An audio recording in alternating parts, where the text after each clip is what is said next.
In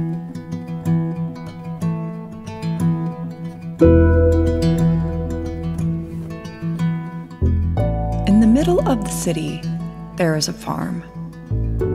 That farm is also a refuge for all kinds of birds and endangered animals and pollinators. This certified wildlife habitat nourishes animals, insects, and humans, not just with food and water, but also with the higher energy that is given by everything that grows. We've learned you don't need acres of land to live off the land. A small plot will do, even with tall buildings all in surround. A small oasis gives life to all the desert. We grow food, not lawns. We ripped out our grass, mainly to save water, but also to invite a breadth of life into our space. We grow native and drought-tolerant plants and trees, and marvel to see how each branch, leaf, flower, and root attracts the most beautiful life forms that return here again and again. Much of the kale we grow, we give to the birds. Jacinto kale is their favorite. Dozens of winged creatures visit the front yard garden each evening to peck little holes in the kale leaves and drink from the fountain. There are birdhouses, nests, and owl boxes that share our little plot of land. Trees. Trees create microclimates and complete biospheres. Trees communicate and cooperate with each other through their roots below the earth and their branches and leaves above it. There are more than 50 trees on our urban farm. 50 trees on less than 1/3 of an acre. 25 of those trees offer us and the critters the most indescribably flavorful fruits, olives, and nuts at different times throughout the year. An 80-year-old pecan tree is the matriarch of our garden. Her energy is powerful and generous. On hot summer days, she cools the lower terraces of the farm and also the chicken coop. Each year, we experience her full life cycle right alongside her, and we celebrate her beauty from molt to rebirth, from flowering to harvest. There is a small seasonal stream at the very back of the farm, one of few remaining natural creeks in all of Los Angeles. There is an ample flow of water during winter months, and though only puddles remain by summer's end, animals come from all around the city to quench their thirst. When we quietly witness a hawk or coyote drinking from this tiny water source, we remember water is life. In California, it rarely rains between May and October, so water conservation and efficiency is imperative for harmony with the land.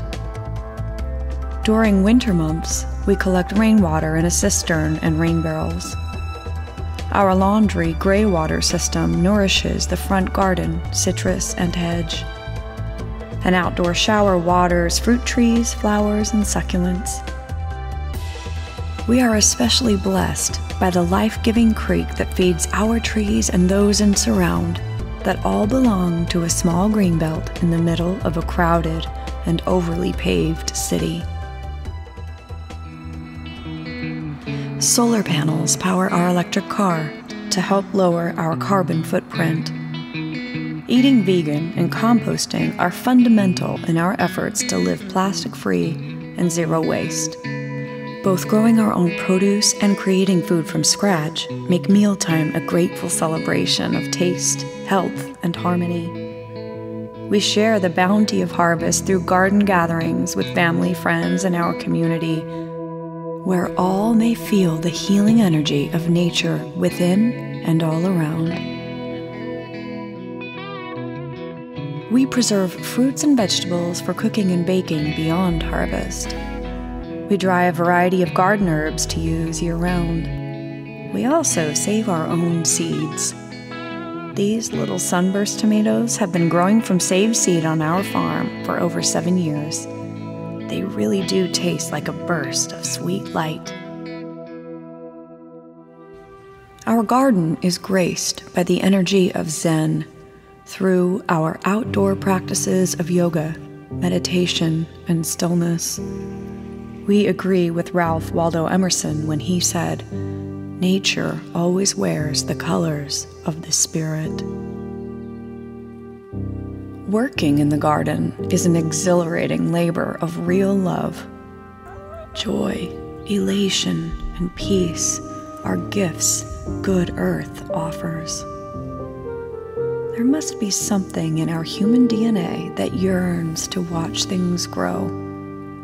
There is something in our souls that longs to experience the wonder of the great transformative life force.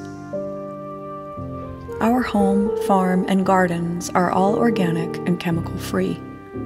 This is especially important as pollinators are rapidly declining, and the health of humans and all life forms is threatened. We've raised and released over 100 monarch butterflies and nearly as many anise and giant swallowtails. From egg through instars, from chrysalis to flight, closely observing the miracle of regeneration gives us a blueprint for our own spiritual evolution. Sustainability is definitely a journey, not a destination.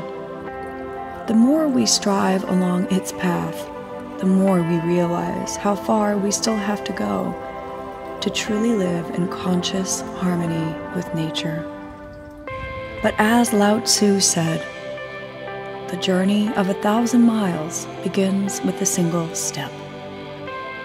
For us, that single step was planting a seed.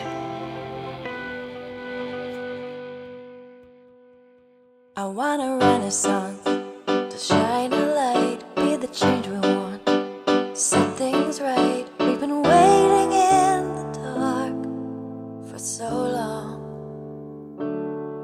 Oh, an awakening in my heart, hear the angels sing and shine a spark. We've been sleeping in the dark for so long, but